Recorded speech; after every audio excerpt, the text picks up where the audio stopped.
Hi, love. So today we're talking about healthy boundaries while you're dating. So, what I've noticed is usually a lot of women ask me about this. They ask me how they're supposed to set up healthy boundaries while they're dating. And what I've noticed is that they usually ask me this for one of two reasons. Either they haven't dated in a long time, and so they're not sure what to expect going back into it. Like, is he going to expect sex on the first date? Who pays for the date now? And those kinds of things. Or they have been burned in the past and they really just want to set up boundaries to make sure that that doesn't happen again. And what I want you to understand is that this question about boundaries actually comes down to three things. It comes down to courage, it comes down to honesty, and it comes down to following through. So, one of the hardest things that we can do in our lives is to have the courage to be honest about our feelings, about what we want, what we will not tolerate, and what we are willing to give to someone. And the second hardest thing, I think, is to actually follow through on that, on what we say, once we have the courage to say it with honesty. So, I think the reason why a lot of women are really worried about being honest is that they are worried when they first start dating someone. They're like, well, if he's the one, I don't want to say something that scares him away, right? But the thing is, if he's the one, then he's going to really, really appreciate your honesty. He's going to actually be really into it. And he's going to be honest with you in return, right? So you actually want to be honest, because if he is the one, you want to know that. If he's not the one, you want to know that too, so that you can release that person with love and you can free up time and space in your heart and in your calendar for your soulmate to come in. Dating somebody that is not really the one is like clutter in your love life. It's the same way that clutter keeps things from coming to you on an energetic level. When your home is cluttered, when your car is cluttered, when your life is cluttered, all of those kinds of things keep energy away from you, the way that they keep the flow from coming to you the way that it's supposed to be.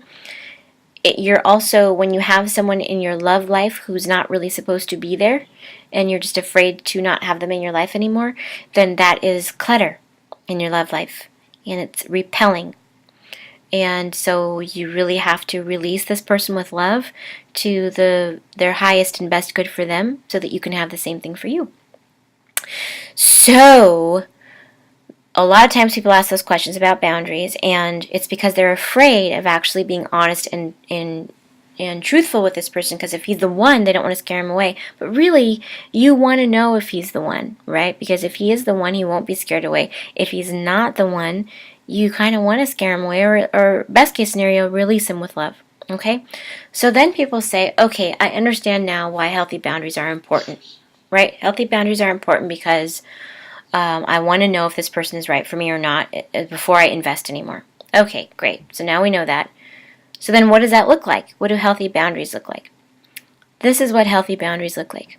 You're on a first date with this person and you say, I'm dating because I'm really excited about the thought of meeting my soulmate because I want to get married someday. So what about you? Why are you dating? And you let them answer that question.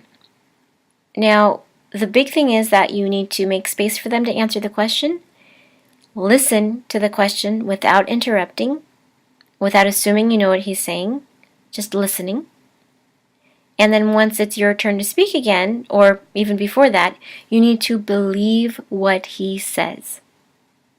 Very important. Believe him when he tells you how he feels about that, about marriage and dating and soulmates.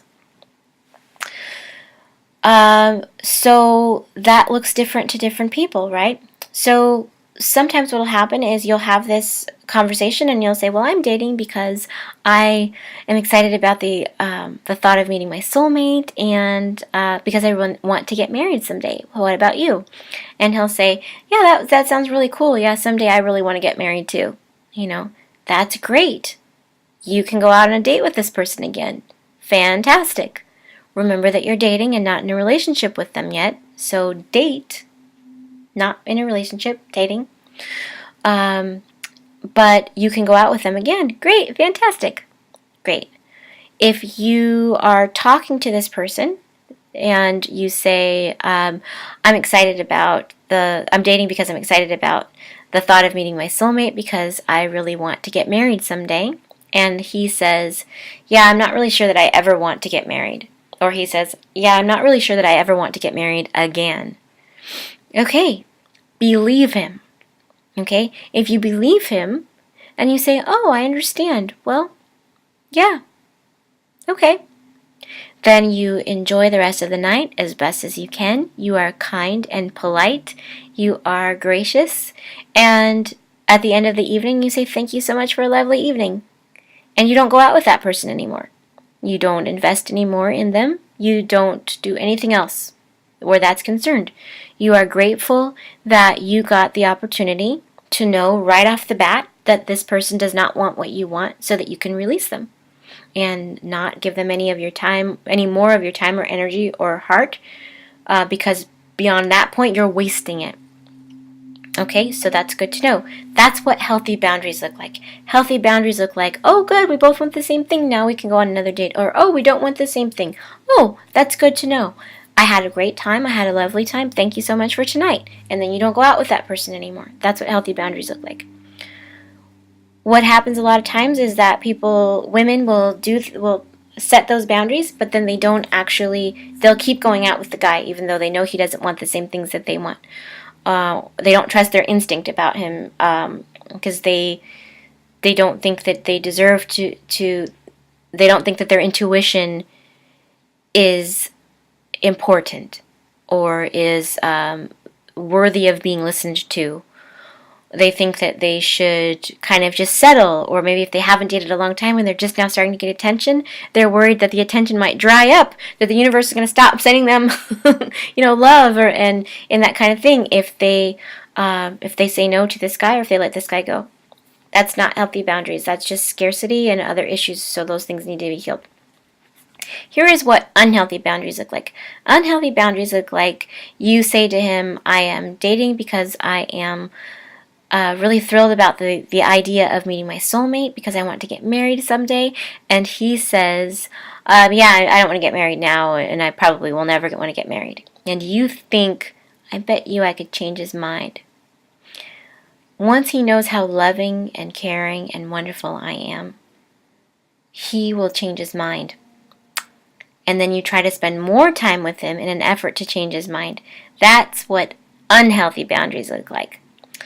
One person that you might want to kind of read more of her work in this area, she's done some great work in this area, is Allison Armstrong. So read what she talks about with men and with dating. And she has this really great workshop that's called In Sync with the Opposite Sex. And if you listen to the recording of this workshop, which you can get as an Audible book for much less than you would pay for the CD, then it is fantastic, and it will really help you understand how men and women think differently in dating. It's a great resource, and I think everybody should have to listen to it like in high school before they're ever allowed to date. So, I hope that is helpful for you in understanding healthy boundaries and how they are set, and that really the important thing to do is to remember to enforce them and to have the courage not only to be honest about what you need, what you won't tolerate, and what you're willing to give, but to also follow through on that once you've said that. That sometimes can be even harder than saying what you really feel.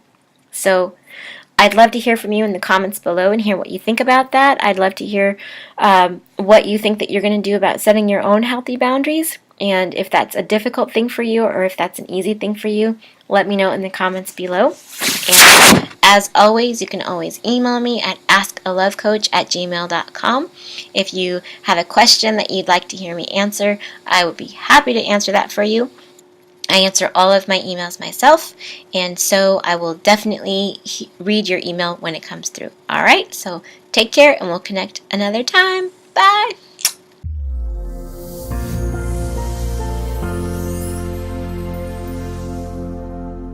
Hi, love. If you are ready to clear your blocks to love, if you are ready to learn how to attract with grace and ease instead of having to chase or even feeling like you have to chase. If you want to get answers to your questions about dating and love and relationships in a supportive sisterhood of women who are just like you, then I invite you to join us in the Date with Confidence free challenge, and I will see you there.